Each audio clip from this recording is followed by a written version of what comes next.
यह कहानी महाराष्ट्र के विदर्भ क्षेत्र में बसे एक छोटे से गांव की है, जहां की आबादी मुख्य रूप से ब्राह्मण परिवारों से बनी है। यहाँ के लोग अपनी पारंपरिक संस्कृति और वेद पाठ की विरासत को बनाए रखते हुए भी डॉक्टर भीमराव अंबेडकर की सार्वजनिक पूजा करते हैं, जो सामाजिक समानता और वैज्ञानिक सोच की प्रतीक बन गई है। कहानी बदलाव की यात्रा दिखाती है, जहां एक सेवानिवृत्त शिक्षक की प्रेरणा से शुरू हुआ संवाद धीरे धीरे पूरे गांव को प्रभावित करता है, बिना किसी आंदोलन या नारेबाजी के। ये सामाजिक सौहार्द, शिक्षा और आत्मचिंतन की कहानी है, जो जाति की दीवारों को तोड़कर इंसानियत पर जोर देती है और दिखाती है कि विचारों से समाज कैसे बदल सकता है। सुबह की पहली किरणें अभी अभी गांव की सीमाओं पर छू रही थी, जब रामेश्वर महाराज ने अपनी झोपड़ी के दरवाजे खोले। विदर्भ की ये ठंडी हवा उनके चेहरे पर एक ताजगी की लहर लेकर आई और उन्होंने गहरी सांस ली। रामेश्वर महाराज गांव के पुराने पुजारी थे, जिनकी उम्र अब 70 के पार थी, लेकिन उनकी आंखों में अभी भी वो चमक थी जो सालों की साधना और ज्ञान से आती है। गांव का नाम था शांतिपुर, एक ऐसा नाम जो अब इसकी हकीकत से पूरी तरह मेल खाता था। यहाँ की गलियां संकरी थीं, लेकिन उनमें बहने वाली हवा में अब कोई पुरानी रूढ़ियों की गंध नहीं थी।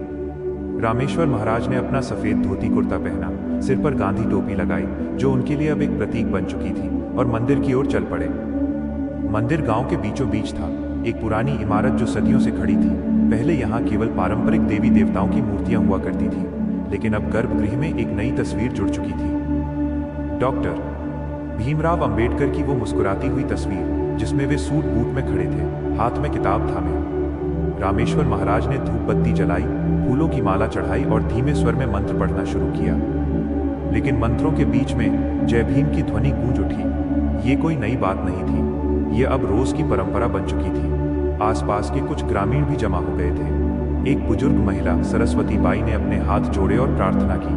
उनके चेहरे पर शांति थी, जैसे ये पूजा उनके जीवन का हिस्सा बन चुकी हो। शांतिपुर गांव महाराष्ट्र के उन दुर्लभ गांवों में से एक था, जहां की आबादी लगभग पूरी तरह ब्राह्मण थी।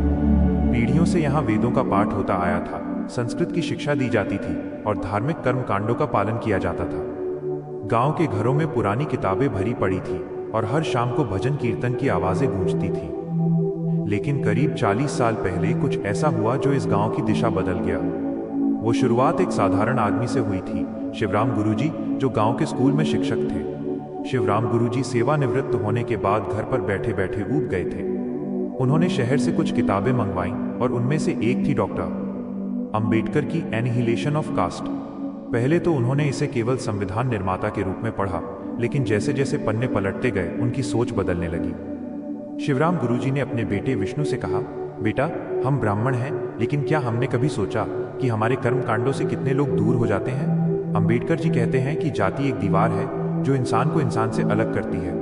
विष्णु, जो तब जवान था और खेती करता था, ने पहले तो हंसी में उड़ा दिया, लेकिन शिवराम गुरुजी ने हार नहीं मानी। उन्होंने गांव के कुछ दोस्तों को बुलाया, रामेश्वर महाराज, एक किसान माधवराव और सरस्वती बाई की तरह कुछ महिलाओं को। शाम की बैठकों में वे अंबेडकर की किताबें पढ़ते, चर्चा करते। शुरुआत में विरोध हुआ।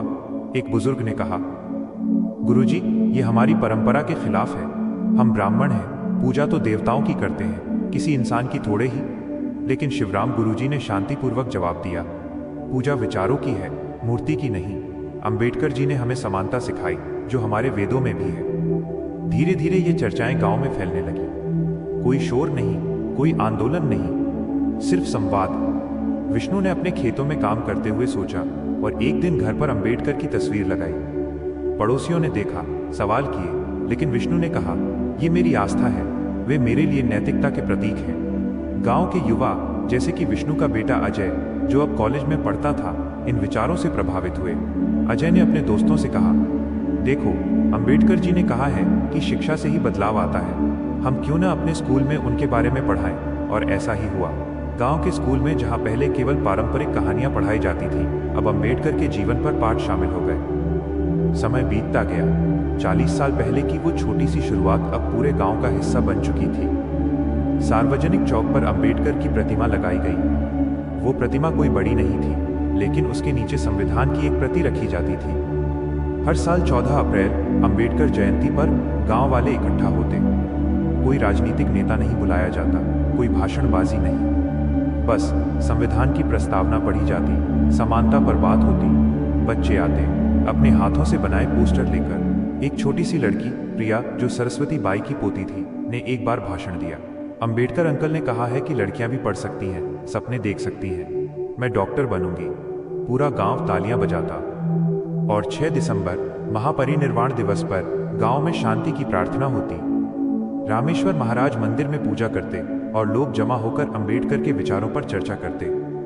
माधवराव, जो अब बूढ़े हो चुके थे, कहते, हमने पहले सोचा था कि पूजा केवल मंदिर में होती है, लेकिन अब समझ आया कि पूजा जीवन में होती है। गांव की महिलाएं, जो पहले घरों तक सीमित थीं, अब स्वयं सहायता समूह बनाकर बैठती। वे अंबेडकर के लेख पढ़ती, जैसे बुद्ध एंड हिज धम्म। एक महिला, लक्ष्मी, जो विष्णु की पत्नी थी, कहती, पहले हम परंपरा मानते थे, सवाल नहीं करते। अब हम जानते हैं कि सवाल करना जरूरी है। हमारे बच्चे अब वैज्ञानिक सोच सीखते हैं। गांव में बदलाव केवल पूजा तक नहीं रुका। शिक्षा का स्तर ऊंचा हुआ। बालिकाओं की पढ़ाई पर जोर दिया गया। प्रिया जैसी लड़कियां अब कॉलेज जाती और गांव में कोई बाल विवाह नहीं होता। स्थानीय पंचायत ने फैसला किया कि हर सार्वजनिक कार्यक्रम में जाति का कोई भेदभाव नहीं होगा। आसपास के दलित गांवों से लोग आते और साथ बैठकर खाना खाते। एक बार एक पड़ोसी गांव से एक दलित परिवार आया और उन्होंने कहा, यहां आकर लगता है कि सपना देख रहे हैं, कोई भेदभाव नहीं। रामेश्वर महाराज ने मुस्कुराकर कहा, धर्म इंसान को जोड़ता है, अलग नहीं करता। अंबेडकर जी ने यही सिखाया।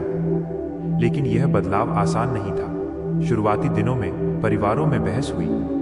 विष्णु की बहन, जो शहर में रहती थी, आई और बोली, भाई, तुम ब्राह्मण होकर ये क्या कर रहे हो?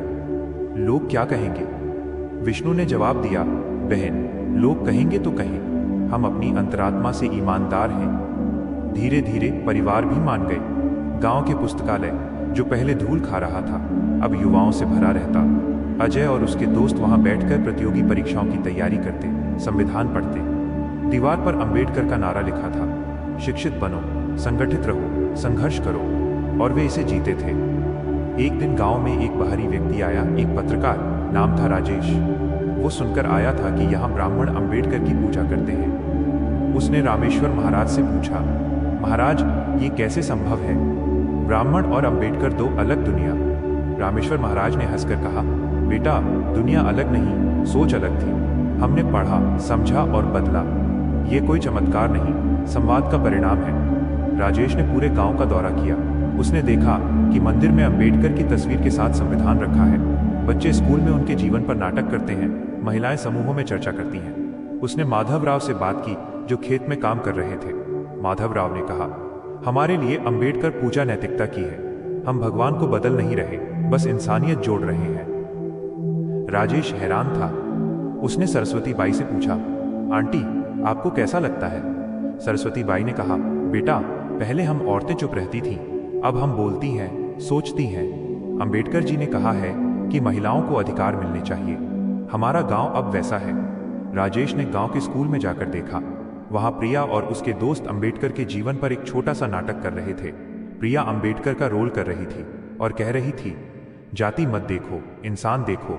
बच्चे तालियां बजा रहे थे। शाम को गांव के चौक पर बैठक हुई। राजेश को भी बुलाया गया। वहां विष्णु ने कहा, हम किसी को चुनौती नहीं दे रहे, बस दिखा रहे हैं कि बदलाव संभव है। अजय ने जोड़ा, हम ब्राह्मण हैं, लेकिन पहले इंसान हैं। अंबेडकर जी ने हमें यह सिखाया। राजेश ने नोट्स लिए और सोचा कि यह कहानी दुनिया को बतानी चाहिए।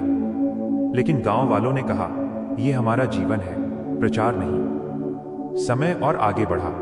गांव में अब नई पीढ़ी आ गई थी। अजय का बेटा रोहन अब बड़ा हो रहा था। वो कंप्यूटर सीख रहा था और गांव में एक छोटा सा सेंटर खोलना चाहता था जहां बच्चे ऑनलाइन पढ़ाई कर सकें। रोहन कहता, दादाजी, अंबेडकर जी ने वैज्ञानिक सोच सिखाई, हम अब तकनीक से जुड़ेंगे। विष्णु मुस्कुराते और कहते, हाँ बेटा, यही तो बदलाव है। स्थानीय प्रशासन भी गांव की तारीफ करता। एक अधिकारी, श्रीकांत, ने एक बार कहा, यह गांव उदाहरण है। यहाँ कोई जातिगत विवाद नहीं, आसपास के लोग यहाँ से सीखते हैं। श्रीकांत गांव में आते और देखते कि सार्वजनिक भोजन में सब साथ बैठते हैं, कोई अलगाव नहीं। एक बार एक पड़ोसी गांव से एक विवाद आया, लेकिन शांतिपुर के लोगों ने संवाद से सुलझाया। उन्होंने कहा, आओ बैठो, बात करो। अंबेडकर जी कहते थे कि संघर्ष करो, लेकिन शांति से। गांव की अर्थव्यवस्था भी मजबूत हुई। महिलाओं के समूहों ने छोटे उद्योग शुरू किए, जैसे कि हस्तशिल्प और जैविक खेती। लक्ष्मी ने कहा, हम अब आत्मनिर्भर हैं। अंबेडकर जी ने कहा है कि संगठित रहो। बच्चे अब उच्च शिक्षा ले रहे थे। प्रिया डॉक्टर बनने की राह पर थी और गांव में क्लिनिक खोलने का सपना देखती थी। सरस्वती बाई उसे देखकर कहती, बेटी तुम हमारी उम्मीद हो। लेकिन चुनौतियां भी आईं। एक बार बरसात में बाढ़ आई और गांव का कुछ हिस्सा प्रभावित हुआ। लेकिन गांव वालों ने मिलकर काम किया। रामेश्वर महाराज ने मंदिर में प्रार्थना की और लोग मदद के लिए जुटे। विष्णु ने कहा, यह समय परीक्षा का है। अंबेडकर जी ने कहा है संघर्ष करो। उन्होंने आसपास के गांवों से मदद मांगी और सब साथ आए। बाढ़ के बाद गांव और मजबूत हुआ। एक और घटना थी जब शहर से कुछ लोग आए जो राजनीतिक थे। उन्होंने कहा, आपका ये पूजा का तरीका अच्छा है, हम इसे प्रचार करेंगे। लेकिन गांव वालों ने मना कर दिया। माधवराव ने कहा, ये हमारी आस्था है, राजनीति नहीं। वे लोग चले गए और गांव अपनी राह पर रहा। आज शांतिपुर एक मिसाल है। यहाँ की सुबह की घंटी अब केवल मंदिर की नहीं बल्कि चेतना की जागृति की लगती है। रामेश्वर महाराज अब बूढ़े हो चुके हैं, लेकिन वे देखते हैं कि नई पीढ़ी आगे बढ़ रही है। वे कहते हैं, हमने इतिहास से सीखा, भविष्य बनाया। विष्णु अपने पोते रोहन से कहता है, बेटा याद रखना, पूजा विचारों की है। यह कहानी जारी है।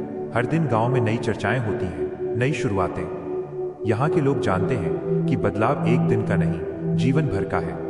वे अपनी पहचान छिपाते नहीं बल्कि गर्व से कहते हैं कि वे ब्राह्मण हैं और अंबेडकर की पूजा करते हैं। ये कोई अफवाह नहीं बल्कि एक जीवंत सच्चाई है जो महाराष्ट्र की मिट्टी में रची बसी है। शांतिपुर की गलियों में अब शाम को बच्चे खेलते हैं बिना किसी भेदभाव के। प्रिया अपने दोस्तों से कहती है, हमारा गांव विशेष है क्योंकि यहाँ दिल बड़े हैं। और सच में यह गांव दिलों का गांव है, जहाँ जाति नहीं इंसानियत बसती है। रामेश्वर महाराज रात को सोने से पहले मंदिर की ओर देखते हैं और सोचते हैं कि कितना कुछ बदल गया। शिवराम गुरुजी की वो छोटी सी शुरुआत अब एक बड़ा वृक्ष बन चुकी है, जिसकी छांव में पूरा गांव समाया है। एक दिन गांव में एक मेहमान आया, एक युवा छात्र, नाम था अमित। वो कॉलेज प्रोजेक्ट के लिए आया था, सामाजिक बदलाव पर। उसने गांव वालों से बात की। विष्णु ने उसे अपनी कहानी सुनाई। बेटा, हमने पढ़ा, समझा और अपनाया। कोई जल्दबाजी नहीं। अमित ने नोट्स लिए और कहा, ये कहानी दुनिया को बतानी चाहिए। लेकिन गांव वालों ने फिर कहा, यह हमारा जीवन है, तुम सीखो और आगे बढ़ाओ। अमित ने मंदिर देखा जहां अंबेडकर की तस्वीर चमक रही थी। उसने पूछा, क्या कभी विरोध हुआ? रामेश्वर महाराज ने कहा, हुआ, लेकिन संवाद से सुलझा। अंबेडकर जी कहते थे कि शिक्षा से ही विवेक आता है। अमित प्रभावित हुआ और चला गया। लेकिन उसके मन में वो बीज बोया गया जो शांतिपुर ने बोया था। गांव की महिलाएं अब और सक्रिय हैं। लक्ष्मी ने एक समूह बनाया जहां वे किताबें पढ़ती हैं। वे कहती, हमने अंबेडकर जी से सीखा कि महिलाएं कमजोर नहीं। सरस्वती बाई अब बुजुर्ग हैं, लेकिन वे बैठकों में जाती। वे कहती, मेरा जीवन बदल गया, अब मैं अपनी पोती को देखकर खुश होती हूँ। बच्चे स्कूल में नई चीजें सीखते। शिक्षक, जो अब अजय थे, कहते, बच्चों सवाल करो। अंबेडकर जी ने सवाल किए थे। रोहन क्लास में कहता, मैं इंजीनियर बनूंगा, गांव को स्मार्ट बनाऊंगा, और सब हंसते। स्थानीय बाजार में अब विविधता है। आसपास के लोग आते, व्यापार करते, कोई भेदभाव नहीं। माधवराव अपने खेतों में जैविक सब्जियां उगाते और कहते, ये अंबेडकर जी की वैज्ञानिक सोच है। एक बार गांव में उत्सव हुआ दिवाली का, लेकिन इस बार उन्होंने अंबेडकर जयंती के साथ जोड़ा। घरों में दिए जलाए और चौक पर चर्चा की। लोग कहते, प्रकाश केवल दियों से नहीं, विचारों से आता है। शांतिपुर अब एक प्रेरणा है। दूर दूर से लोग आते, देखते, सीखते, लेकिन गांव वाले विनम्र रहते। वे कहते, हम विशेष नहीं, बस ईमानदार हैं। ये कहानी समाप्त नहीं होती। हर सुबह मंदिर की घंटी बजती है और गांव जागता है एक नए दिन के लिए, नए विचारों के लिए। शांतिपुर की हवा में अब समानता की खुशबू है जो फैलती जा रही है। रामेश्वर महाराज सोचते हैं, ये हमारा योगदान है आने वाली पीढ़ियों के लिए,